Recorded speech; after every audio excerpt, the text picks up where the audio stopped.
Bueno, continuamos en Vía V falando de política e falando dese espazo que se está creando cunha data concreta que vai ser a do próximo día 30 con incorporacións anunciadas como esta que imos analizar polo miúdo esta noite. Manuel Antelo, moi boa noite, alcalde de Vimianzo. Hola, moi boa noite. Foro galego que realizaba o pasado sábado un novo encontro e a pregunta concreta é, vaise incorporar Foro Galego a En Marea?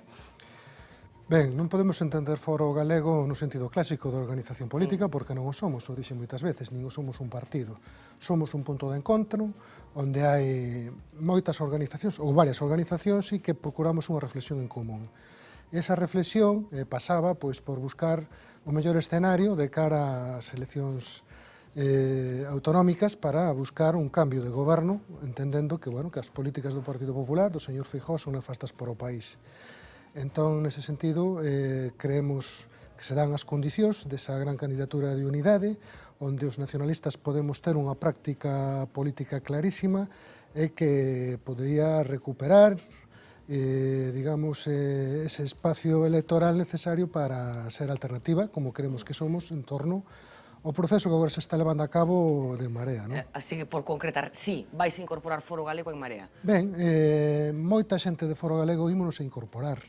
Moita xente, non nos imos incorporar como grupo, porque non o somos, pero sí moita xente. De feito, na última reunión, nas reunións que se veñen tendo, é o sentir mayoritario.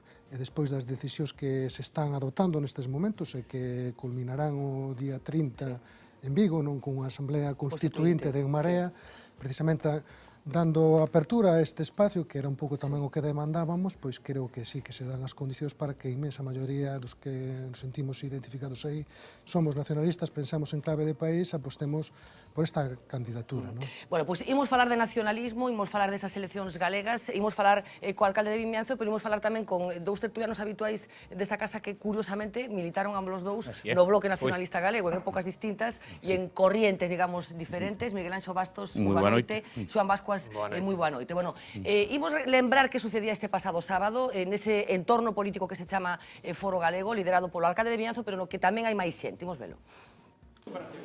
Perde votos, presenza e referentes orgánicos. Dende a Asamblea de Amio, o BNG segue a acumular escisións. A última Asamblea Nacional supuxo un novo punto de inflexión. Temos que impulsar unha candidatura nacionalista. Ten que haber unha papeleta nacionalista nas vindeiras eleccións ao Parlamento de Galiza.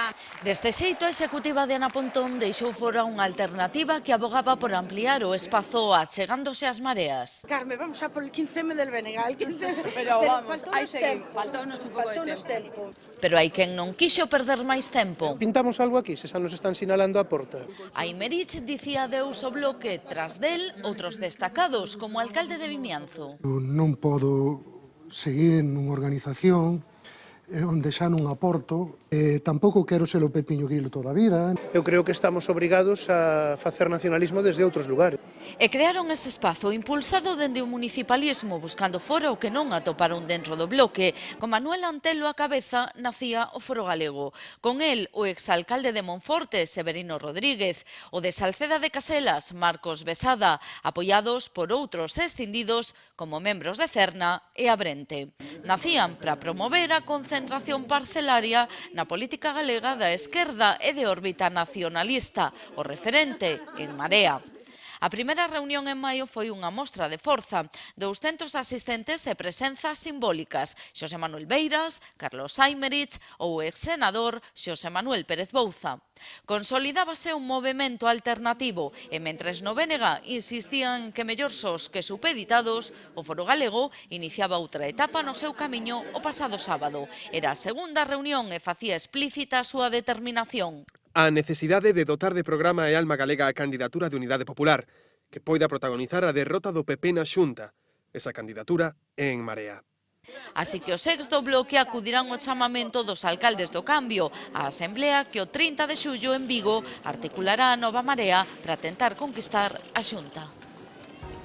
Alcalde, nestes meses de vida de Foro Galego, tiveron algún contacto ca dirección do Bloque Nacionalista Galego? Houbo algún intento por parte da organización frentista de reconducir esta disensión? Non. O BNG ten a súa estrategia definida, respetable, ábrese un novo ciclo para moita xente. Pensamos que o que aportamos ata o momento no BNG non podemos aportalo, temos que seguir traballando pois con outras perspectivas. En ese sentido, pois é fenomenal, moi ben, que se tuveran en conta pois determinado tipo de plantexamentos que teñamos os nacionalistas e que eu incluso aquí neste programa, cando se me invitou, planteei, non? A necesidade de abrir, de ampliar en Marea a sectores que non estaban dentro, que se está facendo. Aí queremos contribuir a que se visibilice o nacionalismo. É que é posible. Existen experiencias, algunhas xa son históricas, e eu sempre fago o mesmo exemplo. Cando empecé na universidade, polo ano 83, existía unha organización que se chamaba ERGA, que era a que tiña a intervención dentro do que eran os estudantes, non? Nacionalistas. Actual portavoz nacional, creo que militou en Erga do Bloque, estou dicindo. Ana Pontón, creo, non? Creo que é moi nova. Moi nova. Dos CAF. Vale, perdón. Os militantes de Erga collíamos en un autobús e sobraba espacio, vale, daquela. Claramente non había posibilidade de intervención na universidade. Foi cando se planteou abrirse un pouquiño a diferentes sectores para establecer un espacio máis amplio onde se podría facer tamén política nacionalista. Foi como nos seguintes eleccións, nas primeiras que houve, o claustro constituinte, a Universidade Constituinte, os CAF deron unha sorpresa e foron, digamos, o gran referente do movimento estudantil durante moitísimos anos, non? Non se definían nacionalistas, sin embargo, todo o mundo sabe que os CAF eran nacionalistas porque había a posibilidade de facer política nacionalista.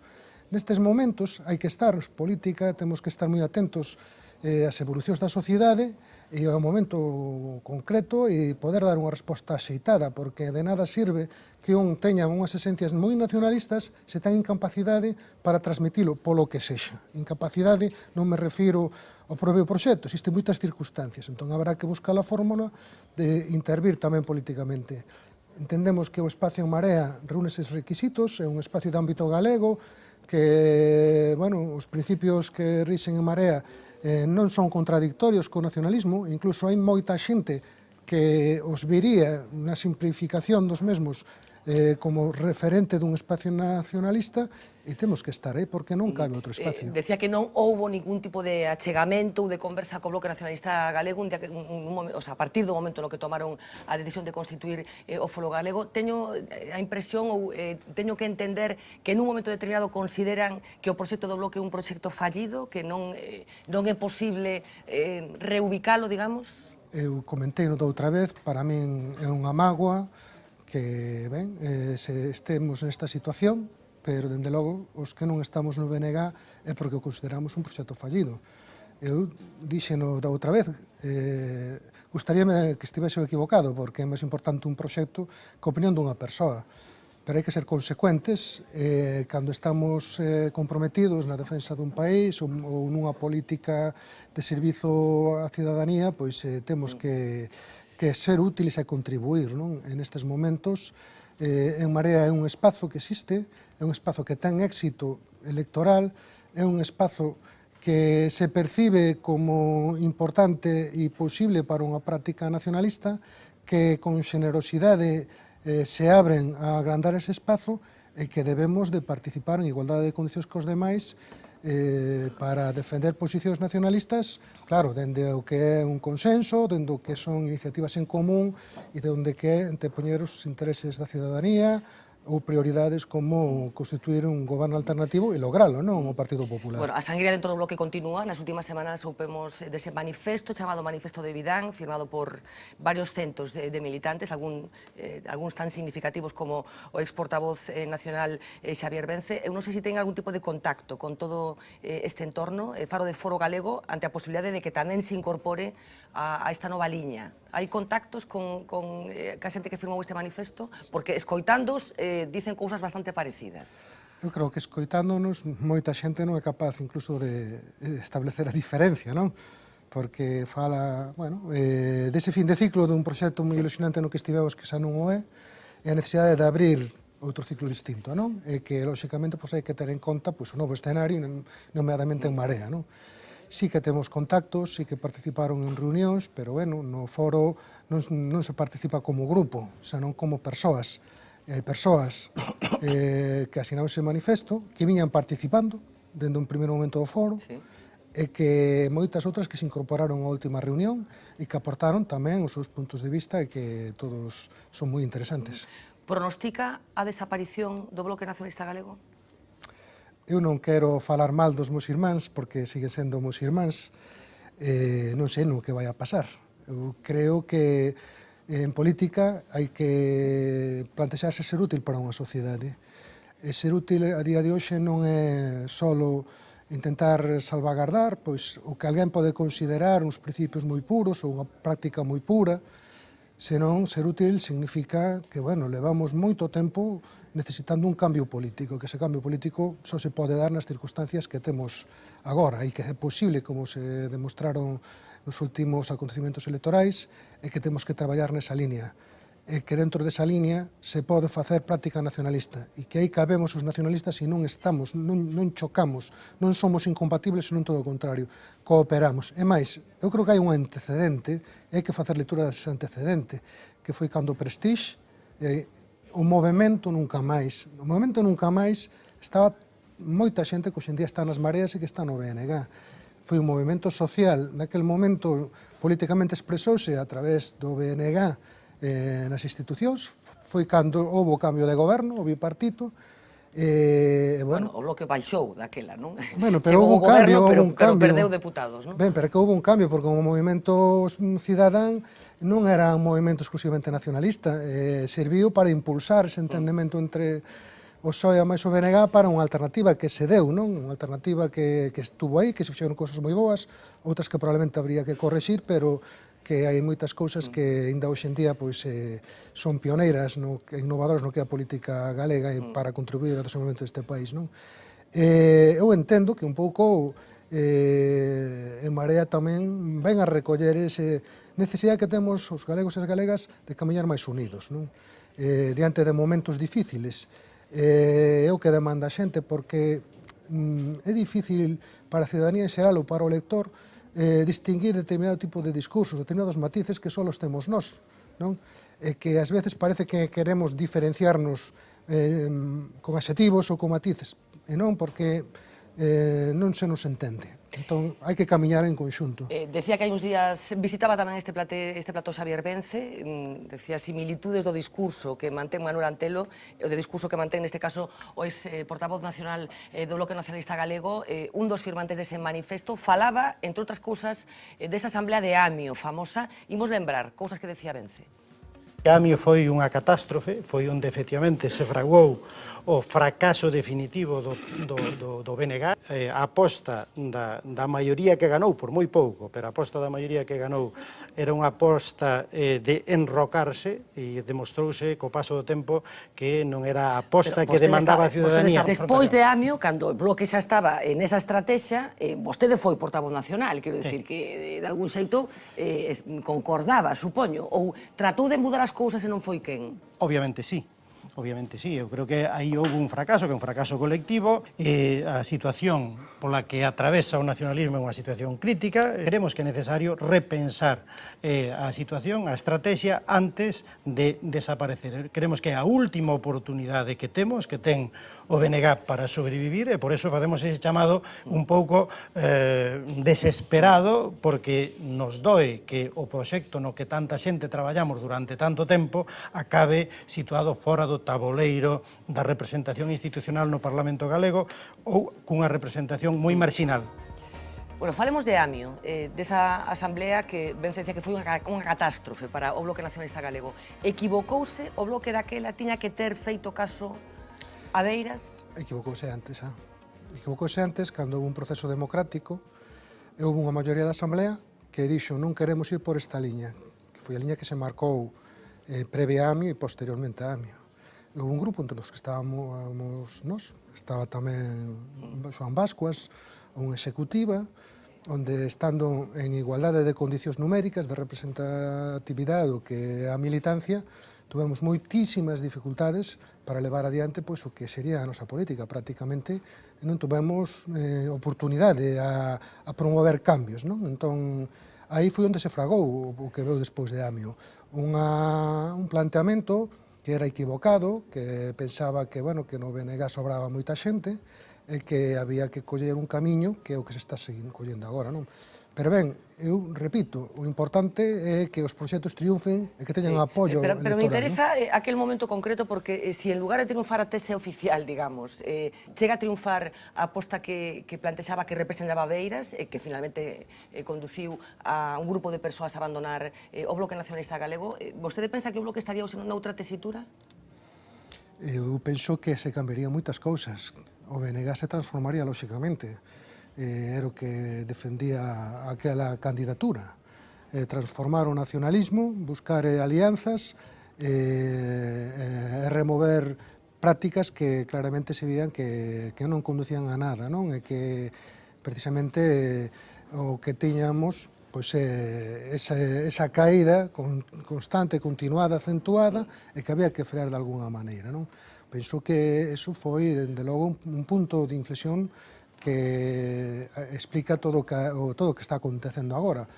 Si é positivo ou é negativo, haberá que verlo un poquinho máis adiante, non? En calquera caso, é doloroso para as persoas nacionalistas, para os que militamos, para os que militan, é difícil de xestionar e, desde logo, é preocupante tamén para unha sociedade que, ben, consideraba o nacionalismo organizado pois con máis forza, non? Agora se dan outras condicións e o nacionalismo, como existimos persoas que acreditamos no nacionalismo, vai existir sempre unha práctica nacionalista, máis organizada, menos organizada, pero vai existir, e ademais nun momento onde, bueno, as organizacións son distintas, as formas de desenvolver as políticas son distintas, e onde tamén se está construindo algo novo. Cando se construye algo novo, pois tamén é unha oportunidade para incorporar novas ideas e novas persoas, se fai ben, non? Hai que lle atribuir a algunhas persoas concretas esa resistencia do Bloque previa e posterior a Amio. Hai nomes e apelidos, por decirlo de algún xeito máis vulgar. Quen manda no Bloque? Bueno, pois mandar a dirección actual. Pero, quero dicir, hai un pensamento compartido ou alguén que está trasladando, digamos, a organización, ou que queda da organización, esas resistencias? Insisto, que todos están denunciando, todos os que estaban ali están denunciando, pero que me gustaría saber de quen parten. A ver, eu de verdade que renuncio a facer unha crítica a unha organización que considero irmán, e onde militei máis de 30 anos, onde me formei políticamente, onde contribuín e contribuíron a miña formación, pois moitísimo. Négome a que se interprete nese sentido pois unha crítica, porque que se cada estamos equivocados os outros, porque a línea que se adotou conscientemente. Non é que sexa un erro ou que alguén resbalara porque se lle planteou algo adiante. É unha decisión que se adotou e eu supoño... Pero, por exemplo, cando internamente falaban do debalo electoral constante, moito antes incluso que empezou, arrancou antes de que o Bloque entrara no goberno da Xunta. Nos análises internos que facían, a quen se lle atribuía ese debalo electoral? Bueno, había diferentes opinións, lóxicamente, non? Había quen decía que a culpa era todo do externo, do que pasaba fora, e había quenes decíamos que hai que revisar pois, as mensaxes, hai que revisar os programas, hai que revisar as prácticas, porque nós somos unha forza política que temos que convencer a xente, e cando non convencemos a xente non vale decir que a culpa é de outro, non? Dos demais. Algo que se coñece e que se sabe, pero eu insisto, eu creo que non hai por que dar por sentado de que é un erro que está facendo o BNG, porque é unha decisión soberana dunha xente que considera que ese é o camiño. O erro, se é ou non o é, de dirarnos a cidadanía no momento en que se tomen decisións importantes, como estar nun parlamento. E se cadra, hai xente que considera que nestes momentos o que hai que facer é reforzar, pois, digamos, a alforxa ideolóxica, clarificar moitas cousas, e despois, non sei, pois, botar a andar. E iso non hai que velo como un erro que o fan pensando en equivocarse, non hai que velo que o fan pensando en alonxarse do povo. É unha forma de interpretar a política, co cual moitos e moitas non estamos de acordo, por eso optamos por outras decisións. Eu non quero estar en ningún sitio para ter unha práctica moi nacionalista. Oiga, eu sou unha persoa que eu quero contribuir coa miña práctica a transformar a sociedade. Eu entendo que Galicia é unha nación, e nese sentido, pois, hai que enmarcar toda a actuación política. Pero do resto, eu non quero, porque se eu me quero dar baños de ideoloxía ou baños de doutrina, o que debo de facer é fundar pois, un club de debate ou outro tipo de cousas, porque a política é moito máis que iso. Cantos alcaldes do Partido Popular che din que son apolíticos, que non teñen ideoloxía? É mentira. Pero non se equivocan, non están todo o día falando de la unidade de España, moitos sí, a imensa maioría, pero non todos. Hai nos por aí, os coñecemos, moi simpáticos, que xa non teño que resolver aquí a cousa da xente, da cineo, que me piden unha farola, un non sei que, ou da política, nada. Pasa que estou neste partido, porque este partido me apoia e me consigue recursos. Non. Pasa que son xente que ten unha actuación política sin ter necesariamente unha carga ideolóxica como probablemente teñan outros. Non, o nacionalismo é exactamente igual. Non hai por que xurar ou mostrar devoción constantemente aos clásicos e aos santos nacionalistas, é que se non facemos liturgia. O que pasa é que eu teño a sensación de que a militancia nacionalista, e en concreto a militancia vencella do bloque, ten que ver case cun xeito de entender o mundo. Falaba antes de que moita xente empezou a militar moi novo en organizacións juvenis, e eu teño a sensación de que eso imprime carácter de algún xeito. E tamén marca, de algún xeito tamén, as relacións personais. E a pregunta xa para rematar este asunto e empezar coa nova etapa é se houve moitas feridas personais en todo este proceso de desintegración, que me perdone o Bloque Nacionalista Galego, que está sufrindo a organización frentista. Supoño que sí. Porque moita xente que levaban compartindo peripecia, digamos, política e vital dende moitos anos atrás, non? Eu supoño que sí, como acontece en todo tipo de grupo, non? Incluso de grupo de amigos e amigas que en un momento determinado hai unha ruptura polo que sexa. Eu supoño que sí, e se eu busco en mí, supoño que teño, pero que eu creo que hai que estar por riba deso. O sea, perdeu amigos vostede como consecuencia de marchar do Bloque? Os amigos non se perden, non? Eu creo que os amigos se manteñen... Perdeu a xente que pensaba que eran amigos e que resultaron non selo? Sí, bueno, claro, hai algunhas decepcións, de xente que interpreta mal as cousas, que non se respeta determinado tipo, non se entenden, a supercrítica que se fai a unha decisión, de que se deixas de militar, pois entón te convirtes en un bicho rarísimo. Non, mire, deixar de militar, claro que é doloroso cando tes unha práctica de moitísimos anos, pero tampouco... Sona un pouco sectario o que está dicindo, a forma de... Pero é que eso pasa en todo tipo de organizacións, É dicir, eu no BNG, a mí nunca me marcaron con quen tiña que ir. No pobo, sí. Eu lembrome con alcaldes que había no pobo, que había veciños que non podían relacionarse comigo. Eso acabouse. No BNG nunca aceptarei que ninguén me marque con quen eu podo relacionarme. E nunca me marcaron. Ou polo menos, ou nunca fixen caso. Ou non escoitaba. Porque, claro, todo despois tamén é unha atitude que hai que ter diante da vida. Como vas a presentarte a unhas eleccións? Como vas a decir que eres unha persoa de servizo con un principio de servicio a cidadanía, se resulta que se algún compañero ou compañera che di que outro día vinche non sei que che poña un reproche por relacionarte con alguén que considera que non debes relacionarte. A mí, primeiro, ninguén me pode decir con quen me relaciono.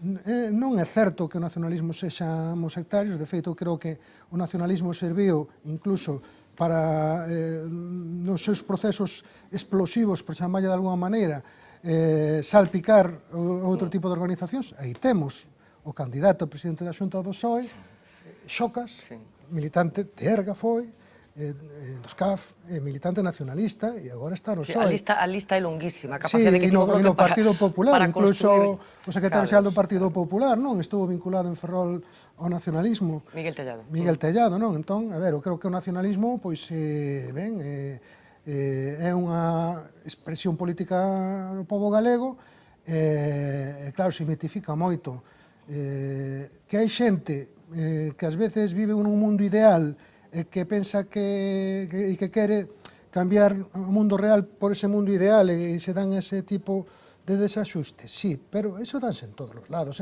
porque se vostede escoita algún político do Partido Popular o que fala, di, pero en que mundo vives, non? Eso danse en todos os lados.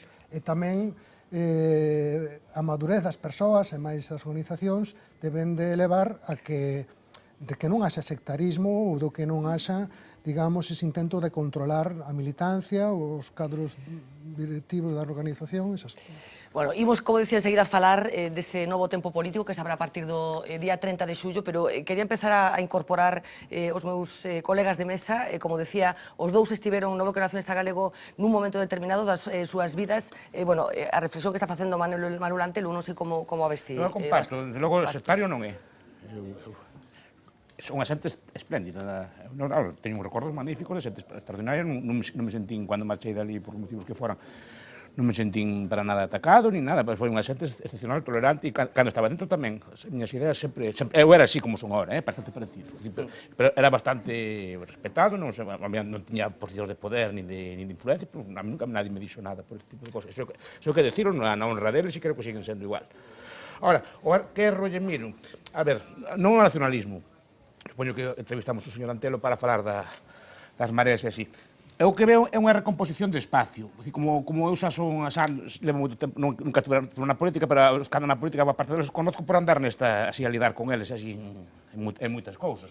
Bueno, casi todos, non? De andar a Valmería, todos de andar por allá en cousas.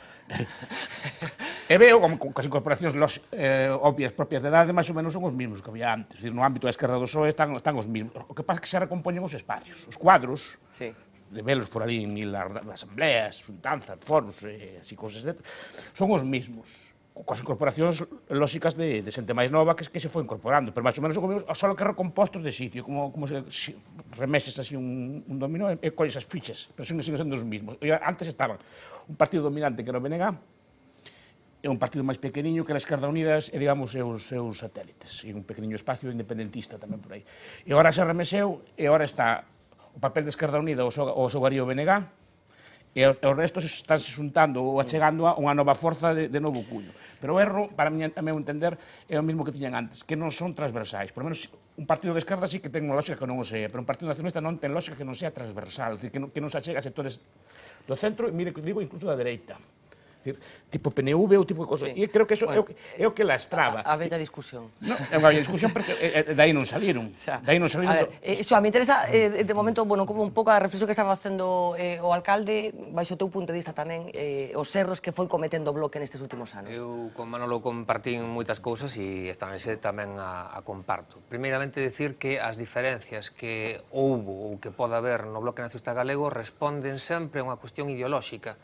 Algo que non acontece en todas as forzas políticas, que cando ti intentas explicar por que a xente anda a lea entre eles, pois resulta que non sabe exactamente cal é a razón polo que iso acontece. No Bloque a xente expresa diferencias políticas, e iso é algo pois que nos tempos que corren é digno de admirar, non? Eso por un lado. E, efectivamente, no marco das relacións persoais, eu non tive ningún problema.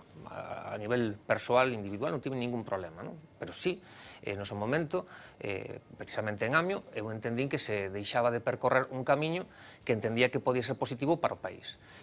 Como entendín que eso non se deu, pois, afortunadamente, coincidín con outras persoas que decidimos configurar unha forza política que a día de hoxe é Compromiso por Galicia, que intenta facer un percorrido pois dende un discurso moito máis sosegado, dende o galeguismo, o progresismo e a socialdemocracia. Isto é o espazo que, efectivamente, o Bloque Nacionalista Galego a día de hoxe non ocupa, non? E que o Compromiso por Galicia intenta ocupar con esforzo e con traballo, non?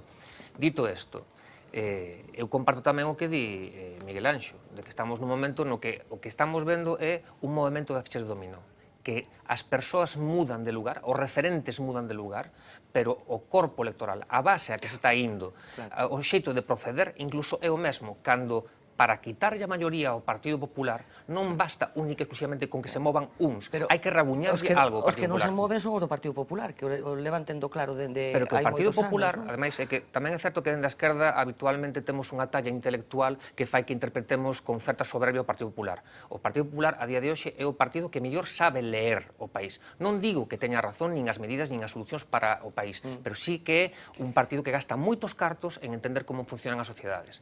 E ás veces, os demais, tamén teríamos que ter a velencia de buscar as ferramentas que les buscan. Se me permites, vou poñer un exemplo. Mítico, ademais, Arriola. El foi o que sentou o principio de que o Partido Popular ten que intentar desmobilizar a esquerda para gañar as eleccións, porque cos seus votos só non lle basta. Acaso na esquerda alguén intenta algunha vez rabuñarlle votos ao Partido Popular ou desmobilizar o seu electorado? Non, ninguén, porque estamos sempre a manexarnos no mesmo territorio. Haberá que intentar pelexar naquele outro. Hai que ter a gallardía, o valor, ou a temeridade, vaya vostede a saber, de intentalo, porque senón non hai cambio de goberno. Interesante reflexión, non sei se concorda que o Partido Popular ten unha habilidade constatada de interpretar o que quere o país.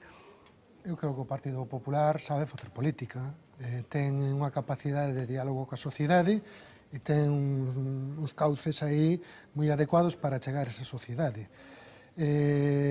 O que xa descrevo un pouquiño é ver a política en termos de compartimentos de sectores ou de segmentos electorais, non? Creo que, ou por menos na esquerda, o que debemos de vela de outra maneira, non? O que é unha maioría social é procurar buscar as fórmulas, lóxicamente, de ter ese contacto, de ter ese diálogo, esa proximidade, ese achegamento. Non se resolve só, é dicir, non é que non lle teñamos dende a esquerda, dende o nacionalismo, que arrabuñar votos ao Partido Popular. Eu entendo que hai moita xente que vota o Partido Popular conscientemente, lóxicamente, con coñecemento, pero con descoñecemento do que é a alternativa. E para mí ese é o problema. No momento en que sexamos capaces de facer ver esa alternativa, van a cambiar as cousas. Non é que gañe o Partido Popular e que perden os outros. Evidentemente. Gaña o Partido Popular porque ten esa capacidade. Cuidado, non vou aquí de soberbio, nin vou a, de repente a decir o que alguén espera do Partido Popular que digamos, que a xente lles vota porque non sabe máis. A xente sabe o que vota. O problema é que moitas veces non ten toda a información para votar. Non ten toda a información para votar e o recurso á desmovilización e o recurso ao medo, pois tamén, claro, que sí, que influe. Pero a esquerda, entre comillas, temos un planteamento máis estratégico e máis ético. Non recurres, pois a mí me resultaría moi difícil aparecer nun meeting coa foto do señor Feijóo acompañado no yate con la cremita con un narcotraficante. Me parecería moi difícil centrar unha campaña neso, porque con eso non vas a ningún lado. Non se trata de decirlle os moi malos que son os outros, senón tamén de convencer das bondades e da alternativa, sobre todo. É un traballo constante, un traballo difícil, pero hai no que facer. E o respeto do nacionalismo transversal, eu entendo o señor Bastos, el de feito estuvo no ámbito do PNG, que era un partido nacionalista con xente maravillosa, que tuve a sorte e a honra de coñecer e de compartir, e que, bueno, concretamente Peña, foixenos un gran referente, non? Pero creo que en Galicia nunca dou callado unha alternativa, entre comillas, de centro-dereita nacionalista, porque é que o proceso que se vive en Galicia do povo galego, o nacionalismo ten unha componente popular, unha componente de esquerda que é a forma de entendelo. Porque o Partido Popular tamén foi habilidoso a hora de incorporar determinados acentos? Foi Manuel Fraga, foi moi habilidoso integrando no Partido Popular aquelo que parecía tamén certo galeguismo de centro, que era Baltar. Autoidentificación, creo que era o termo que utilizaba. Era o anterior, o Vitorino Núñez, que era o líder, centristas de Galicia. Coalición Galega, que o cual anulou-no totalmente, non? E conseguiu manter, uns cálculos, pero con todo, Manuel Fraga se queda tamén, porque había un secretario xeral moi potente, un feito como alcalde, como na política local, como era o señor Cuíña, e que dixera aquela famosa frase estamos ao borde da autodeterminación, non? Que tamén era cando o BNG estaba collendo moita forza. Era moi hábil e tiña prácticas, pois, bueno, lembro-me de campañas sobre o galego e isto que... Así que había, digamos que a xente que tiña unha certa pulsión nacionalista, pero que era máis conservadora, se sentía representada, digamos, por aquel Partido Popular. Sí, eu creo que sí, non? Sobre todo, pois, nos ámbitos máis rurais, non? Pero ben, eu creo que todo iso acabouse dende que entrou esta nova fornada de novos dirixentes. Podemos ver, por exemplo, o vicepresidente da Xunta nunha manifestación sectaria contra o galego, non? Iso que é inconcebible e increíble. Alfonso Rueda, estamos falando. Alfonso Rueda, non? Chamanlle traidor, Os de Galicia bilingüe chamaronlle traidor. Alfonso Rueda a posteriori, sí. Joan, decías algo, cando falaba dos límites. O que estaba mencionando agora Manolo, un poquinho antes, é que É certo que o Partido Popular, sobre todo nas eleccións de 2009, utilizou prácticas que eu non entendería nunca como políticas, ni denominaría políticas. Eso son outra cousa. Andar con volantinas acusando a xente de roubarlle a terra ou aparecer, efectivamente, con fotografías dando a entender outras cousas, pois eso para mí non se corresponde coa política, correspondese con outra cousa. E o que estou dicindo é que moitas forzas políticas en outros lugares do mundo teñen disputado electorado o electorado tradicional dos partidos conservadores sin renunciar ao que les din. Ti mesmo acabas de decir que descoñecen. Bueno, primeiramente, creo que hai un electorado, unha base electoral que adoita votar ao Partido Popular que coñece o que vota. Non podemos tratar a xente como inxenua, non sabe o que vota. Outra cousa é moita xente que participa do Partido Popular, mesmo colabora e vai en listas, simplemente con argumentos moi distintos e moi diferentes que ás veces tampouco teñen que ver coa política. É o que digo. Sino 82, por exemplo, o Partido Socialista Obrero Español conseguiu 202 escanos foi porque soubo manexarse con un discurso de esquerdas, non entendíamente naquele momento, pero captar parte dese electorado. A xente é moito máis voluble ou non é tan fixa doctrinalmente ou ideolóxicamente como para pertencer. Non hai votos que pertencen ao partido político. Non hai. Entón, o que temos que facer os demais é saber ler eso. E temos que ir aí. E máis, remato. Ata agora falábase de que non eran tempos políticos de etiquetas, non? Agora parece ser que volvemos ás etiquetas. O que sí é certo que ao mellor temos que interpretar a realidade no seu país con parámetros distintos. Eu non creo que faga falta un partido de centro-dereita e un partido de esquerda revolucionaria dentro do ámbito do galeguismo en sentido amplo no seu país. O que sí entendo que ao mellor fai falta un partido que xa aguerrido, combativo e duro e outro que xa moito máis sosegado, máis de goberno, de acción de goberno, se queres entendelo, non? E iso creo que sí se pode construir e espero que esas pezas de dominó que están remexendo agora mesmo, no futuro, den lugar a iso. Só dúas cuestións. Primeiro, non son experto en política, no sentido universitario da palabra, vamos, de estudioso, non? Entón, eu non son capaz de ver eses tableiros, nego-me a ver eses tableiros, porque eu quero ver outra realidade, ou ver a política desde outra realidade, e dende, digamos, a realidade das clases sociais que existen con matices ou que foron definidas, pero que existen, ou que existe unha maioría social que obxectivamente podría ou debería responder a un programa de esquerdas. Iso é o que digo. Eu cando digo que a xente descoñece a alternativa, non estou dicindo que vota con descoñecemento do que está votando, simplemente que a alternativa non ten esa capacidade de chegar. E digo xo porque a min pásame na práctica política local un concello pequeno. No momento en que a xente sabe o que ti defendes e te coñecen e referentes, vas conquistando e vas conseguindo apoios. Despois, se tes a oportunidade de gobernar, depende como fagas. Eu poñolle un exemplo. A min tocoume gobernar nunha situación de 4 concelleiros de 13, e na seguinte somos 8 de 13. Se cadra na seguinte, bueno, esperamos manternos, pero bueno, todo depende do que fagas. A política municipal probablemente sexa un laboratorio con moitas distorsións, non? Lembremos que en Pontevedra a xente do Partido Popular vota un alcalde que dá o pegá, que é unha situación un pouco... Pero eu creo que non hai que desagregar tanto. Outra cousa, claro que hai comportamentos distintos e os ámbitos, todo iso, non? Pero as experiencias que se dan nun lado se poden trasladar a outro.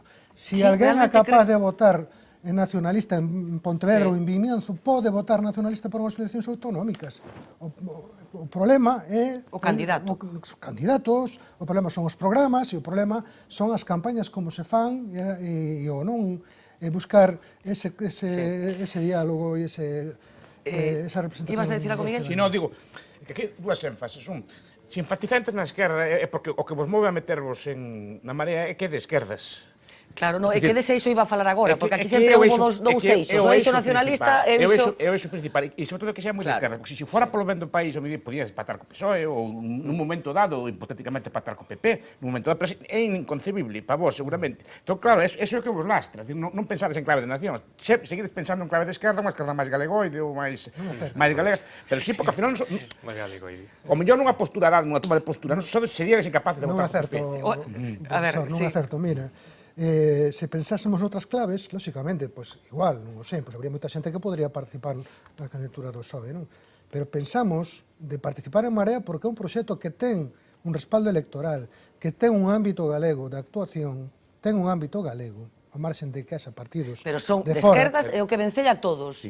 Pero non todos son nacionalistas, pero non son nacionalistas todos. Non son todos nacionalistas. Ni moitísimo menos. Pero a diferencia é a seguinte, con Mareas pode haber, non hai contradición, incompatibilidade nun programa, non a hai. Non hai, porque se respecta ao ámbito galego. Se reivindican moitas das cuestións fundamentais do nacionalismo, sin embargo, co Partido Socialista ou con outros sí que hai contradición.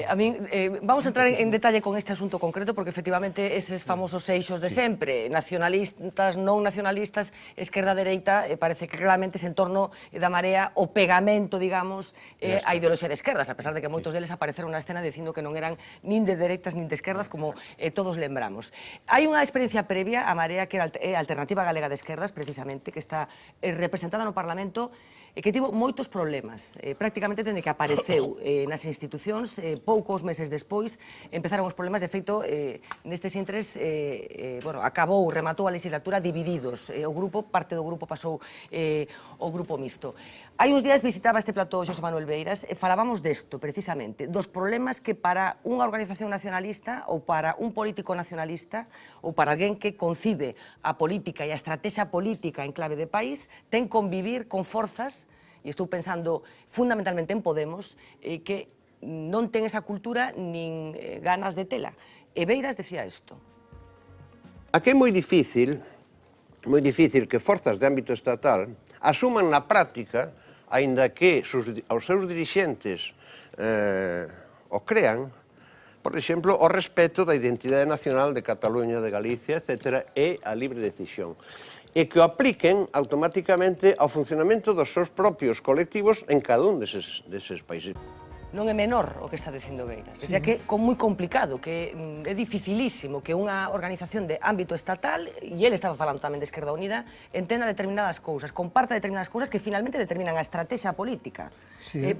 Non ten medo vostede a entrar nun espazo no que hai tensións que non teñen que ver co país, senón que teñen que ver con outras claves? Eu entendo o que acaba de decir Xosé Manuel Beiras e estou de acordo con el, porque é unha visión global. O que ven a decir é que, lóxicamente, estes grupos deberían de entender que Galiza é unha nación, País Vasco, Cataluña, e ter unha estrutura orgánica en consecuencia con esa realidade que tamén eles asumen incluso dende Madrid. O propio Pablo Iglesias fala do Estado plurinacional, que vou tamén o valoro como algo positivo, porque é precisamente neste momento onde se están aflorando as contradicións do Estado, onde se está falando do Estado plurinacional e está enriba da mesa todo este asunto.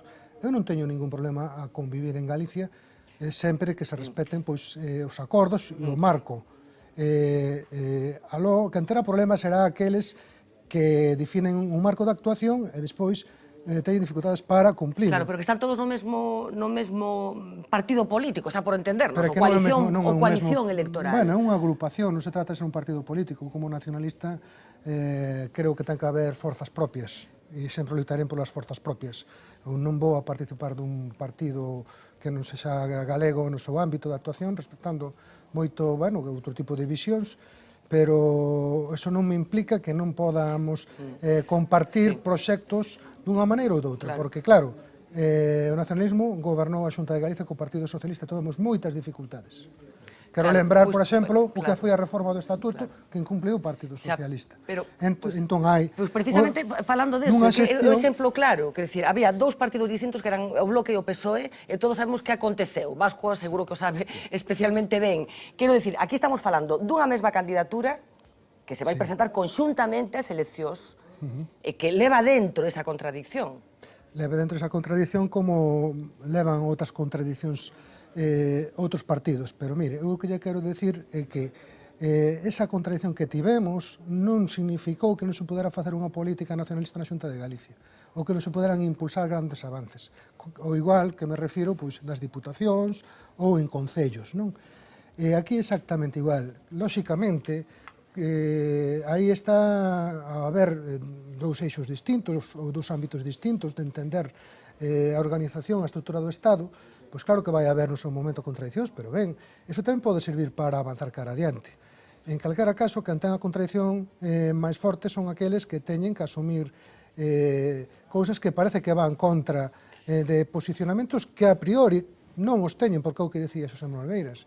Se recoñecemos que España é un Estado plurinacional, que Galicia é unha nación, o problema ten unha práctica, este en Marea ou non estén, aqueles que teóricamente o recoñecen e non teñen unha práctica. Os nacionalistas, que problema imos a ter?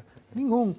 Salvo, bueno, os que se derivan de momentos puntuais e de tensións que haberá que resolver, lóxicamente, como acontece en outro tipo de partidos. Non vemos como o Partido Popular, sin ser nacionalista, ás veces manifesta da Xunta contradicións co goberno do Estado.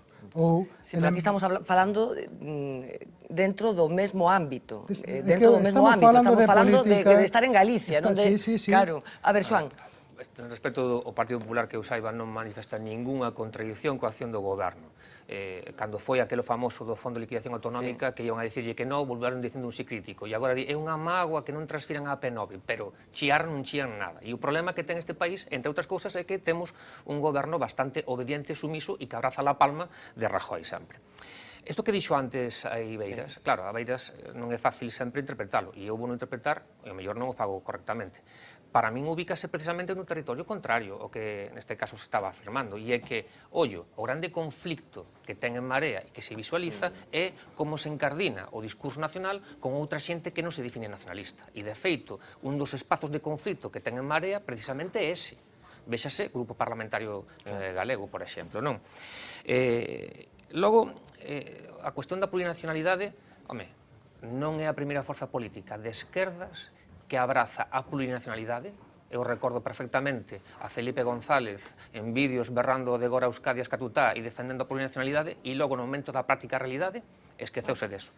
E para min non é o mesmo ir a unhas eleccións que as túas propostas, co teu discurso, cos teus referentes políticos ligados a outros, que como consecuencia dun resultado electoral, ir á configuración dun goberno. Que eu saiba, Ciudadanos e o PSOE non son o mesmo, pero puxéronse de acordo no mes de decembro para sacar... Ti falas de coalicións postelectorais... É distinto. Unha cousa é a necesidade de dotar dunha gobernabilidade a un país, un concello, unha comunidade, e outra cousa é ese discurso, non?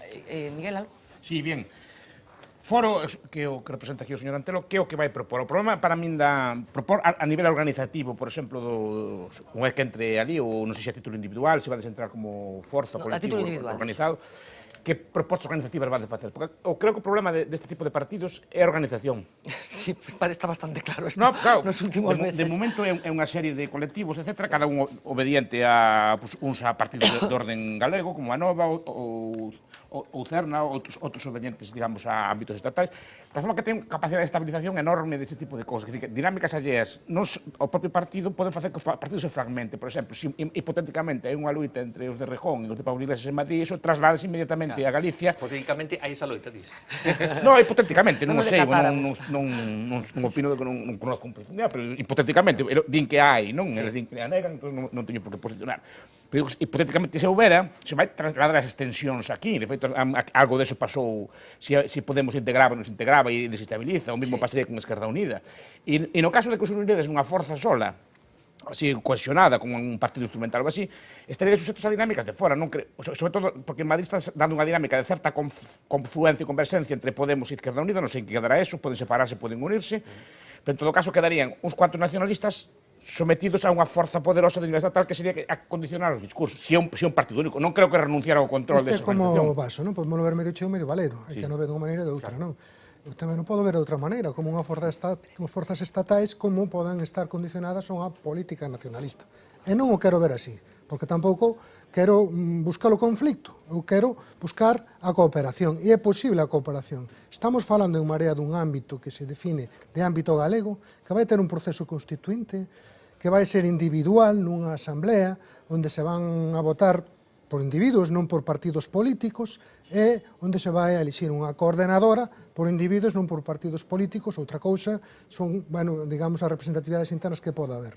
E iso para min é un ámbito válido para unha actuación nacionalista.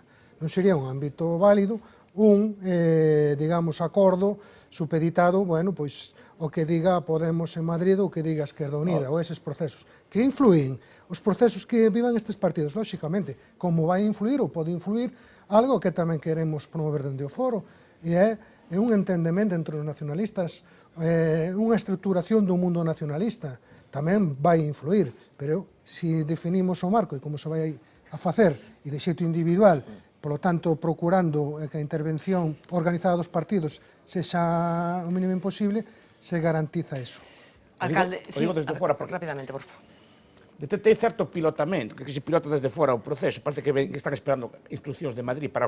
Digo desde o inicio. O proceso está moi pilotado dentro, pero non te pode ser malo, eso é... Eu creo que os alcaldes da Coruña, Ferrol e Santiago son os que nestes momentos están impulsando un proceso pero veo certa como se pediran permiso, non digo desde fora, e despois, outra cosa, as asambleas, ti fixeches moitas, eu fixe moitas, sabemos como se montan tamén, sabemos como se montan as asambleas. Unha cuestión que ten que ver con algo urxente, supoño que vostede coidará que teñen certa presa en decidir quen vai ser o candidato á Xunta de Galicia, tendo en conta que ali por o mes de outubro, máis ou menos, serán as eleccións que os adversarios políticos xa teñen claro quen van ser, entre eles Alberto Núñez Feijóo do Partido Popular.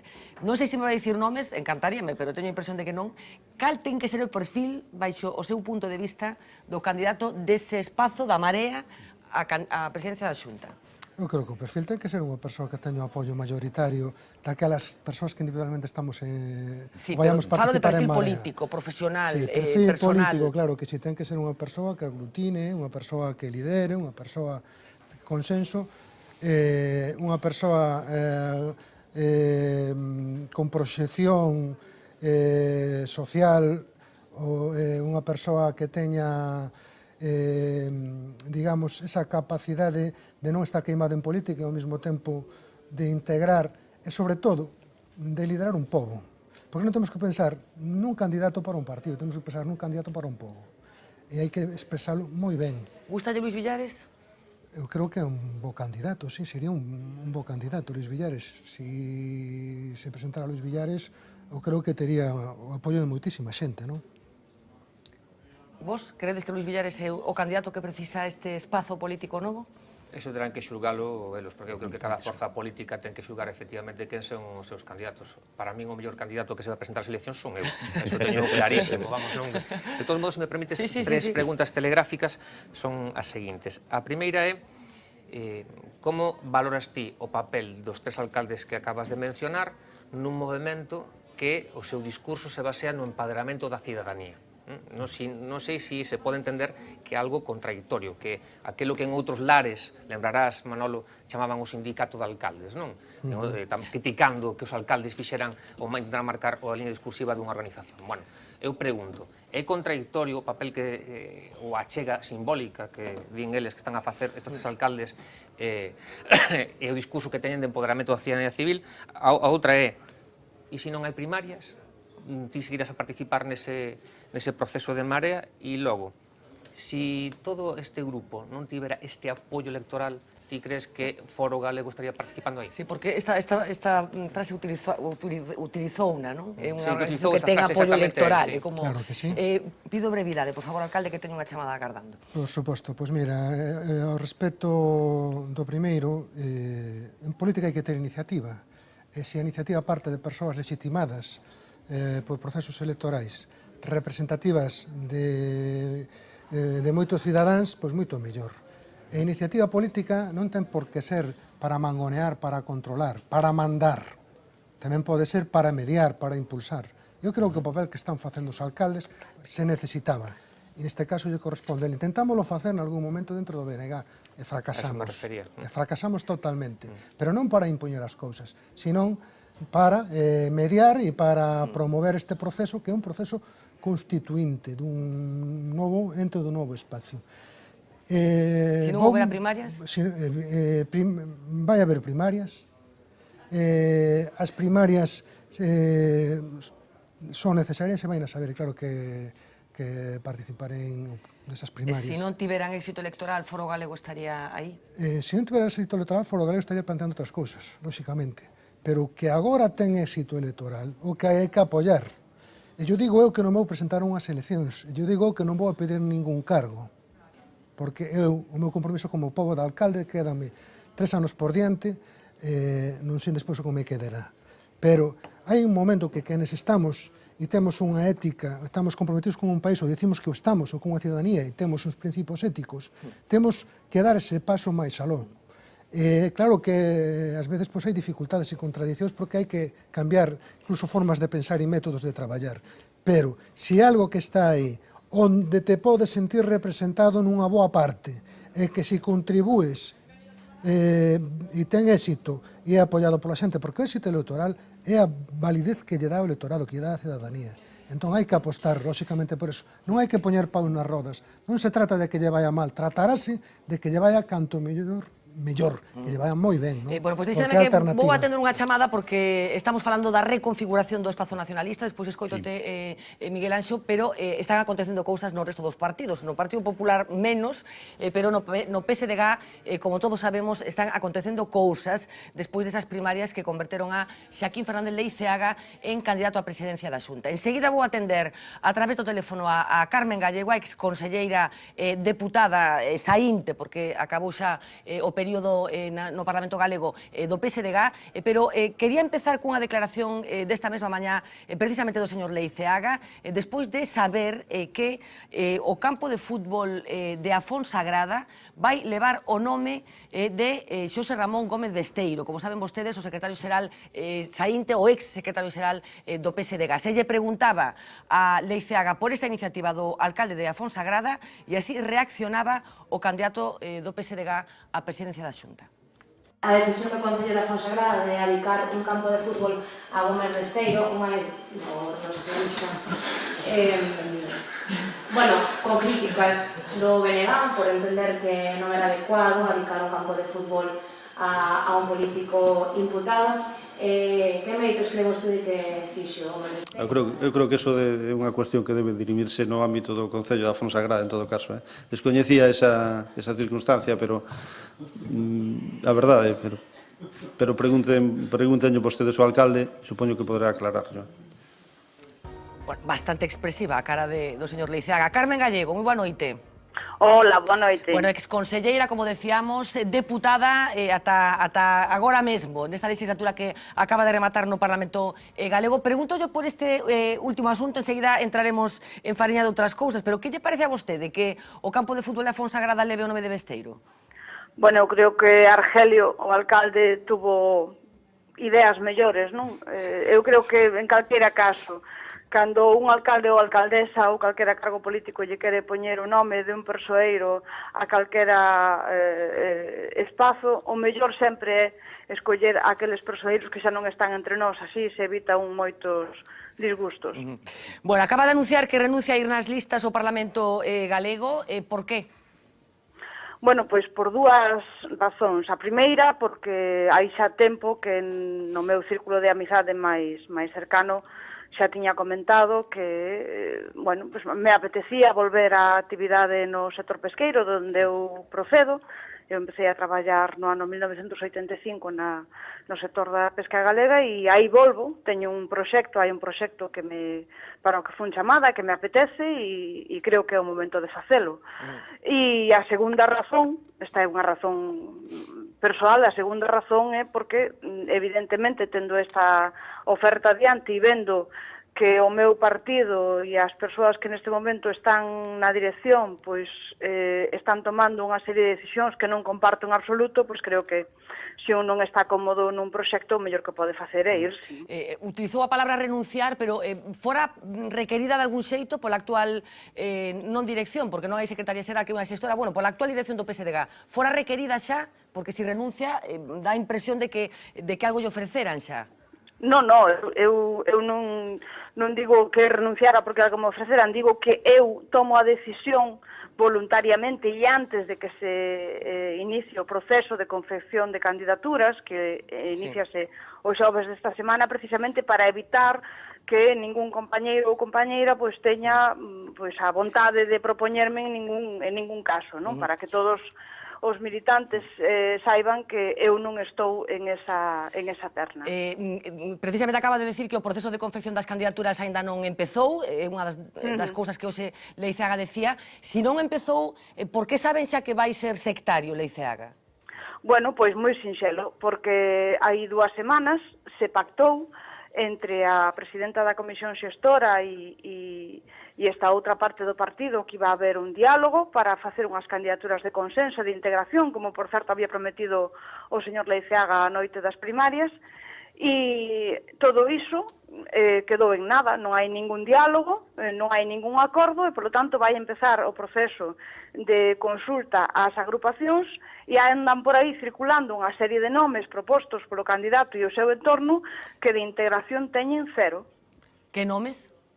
Pois nomes de persoas que van a encabezar as listas nas 4 provincias e que non teñen nada que ver con ningún acordo e ninguna integración. Pero perdone que insiste, moi nomes? respetables todos eles, pero en ningún caso conforman o que nos entendemos que son candidaturas de consenso de integración, é dicir, candidaturas nas que deberían dir os e as mellores socialistas que teñamos disponibles para ir ás autonómicas, pero evidentemente escoitando ao partido. Entonces, non empezou o proceso de diálogo das agrupacións, pero é certo que hai unha vontade explícita, manifestada polo candidato e o seu entorno, de impoñer unha serie de nomes á organización sin ter en conta pois ese proceso de integración e de cohesión que nós consideramos que sería bo para o Partido Socialista, porque nós non falamos de nomes. Señora Gallego, perdona que insiste, de que nomes falamos? Ten algunha pista que podamos aquí valorar?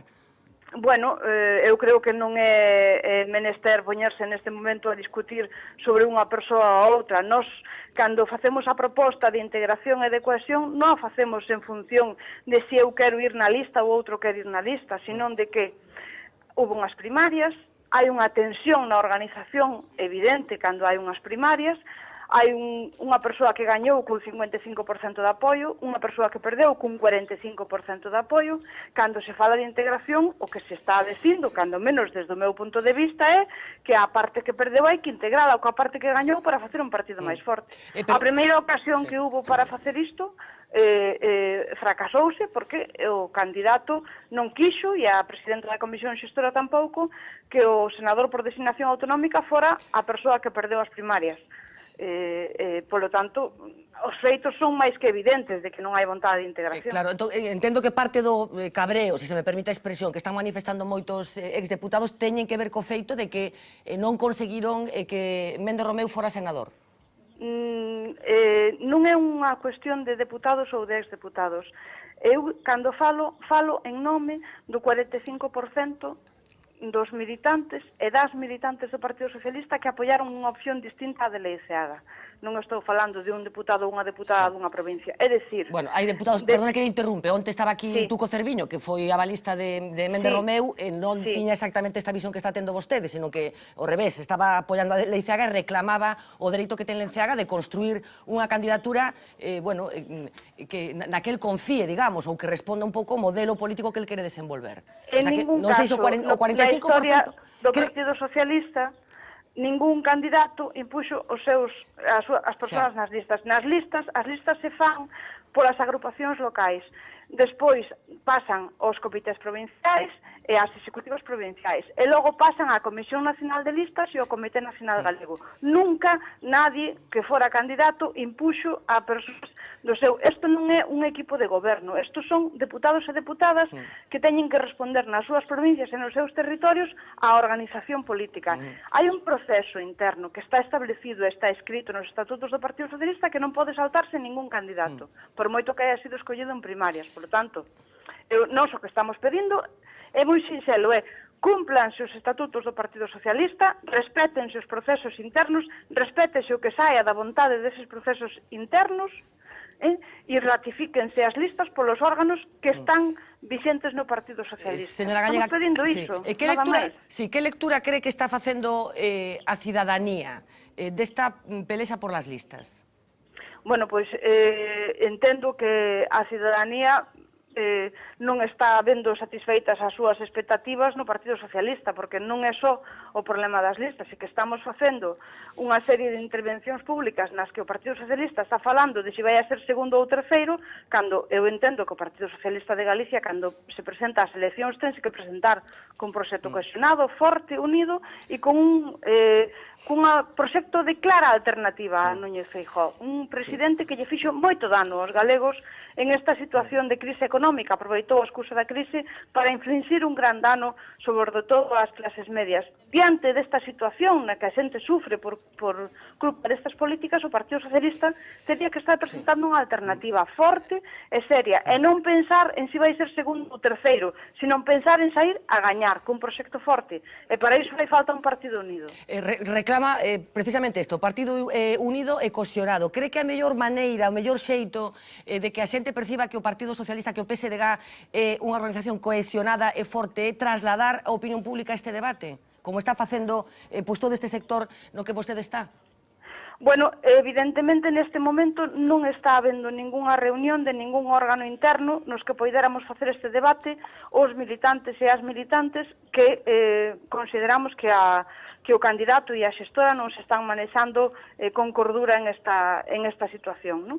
Hai un Comité Nacional Galego que non se reúne, hai unha Comisión Nacional de Listas que dicen inexplicablemente que non existe cando sí existe porque foi nomeada polo Comité Nacional Galego e, polo tanto, non temos ningunha canle para manifestar o que queremos decir, máis que intentar dialogar coa outra parte, pero se a outra parte non quere dialogar e quere impoñer, pois non nos queda máis remedio que denunciar públicamente o que está pasando. Para rematar, señora Carmen Gallego, baralla a posibilidade de abandonar o PSDG? No, en ningún caso, eu son socialista e a min do Partido Socialista non me vota nadie.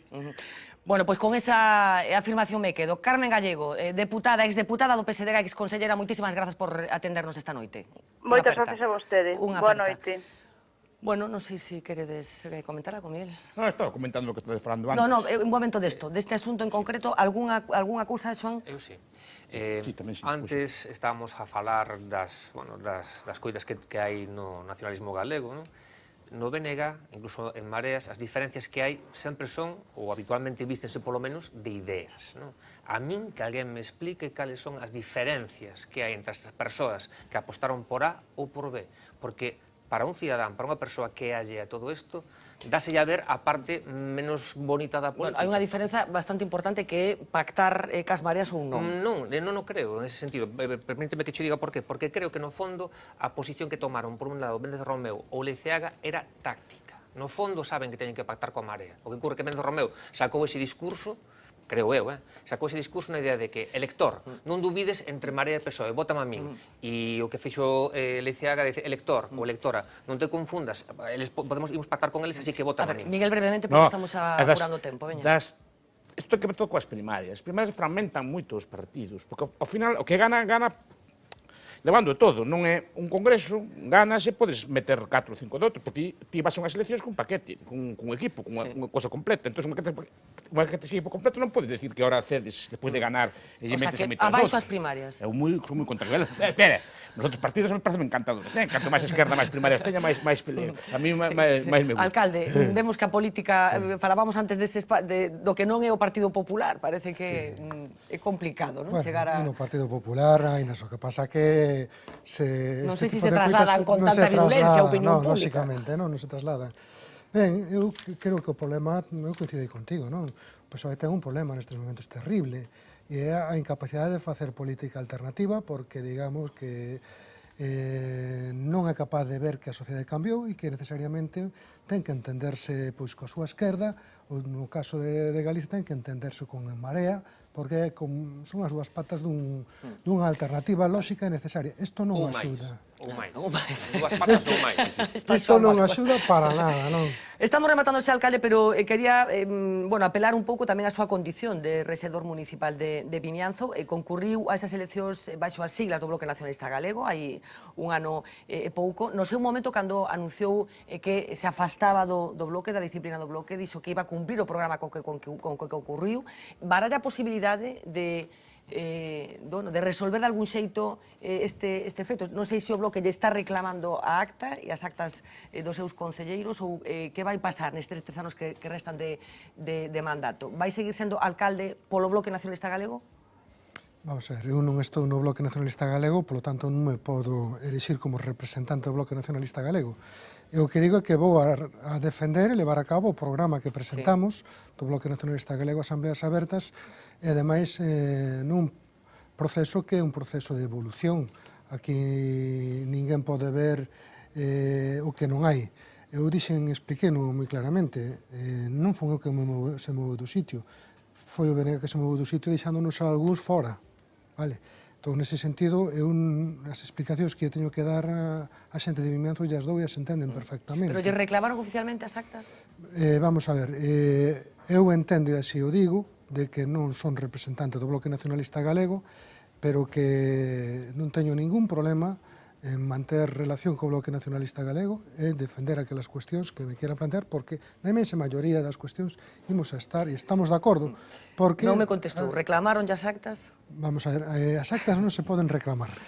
Bueno, hai algún tipo de comunicación como convidando... As actas non se poden reclamar. Xa sei que non teñen, no, legalmente non, pero bueno, no caso concreto de Vimianzo, xa lle digo, foi unha decisión adoptada por unanimidade de todo o grupo. O sea, que non terían de quen votar, non terían de quen votar man. En absoluto, non terían de quen votar man, nin siquiera no caso de que nos fixésemos a locura de caer nestas historias que non valen para nada, únicamente para crear tensións. Pero recibiu algunha carta? A ver, eu tuve conversas con Ana Pontón no seu momento, quedamos en manter unha relación cordial. Eu digo que non son representante do Bloque Nacionalista Galego, son nacionalistas e seguiremos levando e defendendo unha práctica. Evidentemente, hai moito tempo que non temos, non falamos, porque non hai motivos, si falo con outros representantes do BNG que están en institucións, ou, bueno, que teño relación con eles, pero non se resolve, non hai nada que resolver en Vimianzo, porque en Vimianzo está gobernando o que a xente quixo, co programa que quixo e coas persoas que apoyaron. Con quen vai celebrar o 25 de xullo? Vai ir á manifestación? E con quen, si no caso de que vaya? Eu creo que o 25 de xullo debe ser a festa de todos os galegos e galegas. O defendíamos sempre no BNG. É importante, sería moi importante que fose unha convocatoria cívica, que para acudir ao 25 de xullo que ti foras é que non foses dun partido, non? Ou que non se identificasen con un partido, porque hai xente nacionalista ou galeguista ou con criterio de país que participaría. Creo que non é posible, non sei o que vou a facer, en calquera caso, son dos que creo que as liturxias sobran moitas. E necesitanse outro tipo de cousas, necesitase máis realidade, necesítase máis proximidade, pero a liturxia ao final acabas casi convertíndote nun sacerdocio, non? Que é a política, non pode ser. Os santos, que son Castelao, Santa Rosalía, a procesión do Día da Patria, non sei, eu creo que todo ese tipo de cousas tamén as hai que ir repensando, porque ao final iso é o que sectariza. Ao final, iso é o que tamén che vai illando un pouco da sociedade. Teremos que ir rompendo con esas cousas. Non sei no que vou facer o Día da Patria, porque teño que escoller probablemente entre algo persoal, familiar e algo de compromiso político. Hoxe non estou en condicións de dicirlle que vou a facer o Día da Patria. Pois Manuel Antelo, de verdade, un placer falar con vos, por certo, que se mellore desa mao que creo que foi facendo un servizo ao povo de Vimianzo, batendo na porta do castelo. Contribuindo nunha festa moi importante. Exactamente, unha festa moi importante e moi recomendable. Moitísimas grazas, de verdade, un placer falar neste momento político tan interesante que estamos a vivir como país. Xoan Bascuas, Miguel Anxo Bastos, moitísimas grazas tamén por acompañarnos esta noite. Imos facer a última pausa publicitaria do programa, deste programa intensamente político. Uxía Rodríguez está xa no plato de informativos.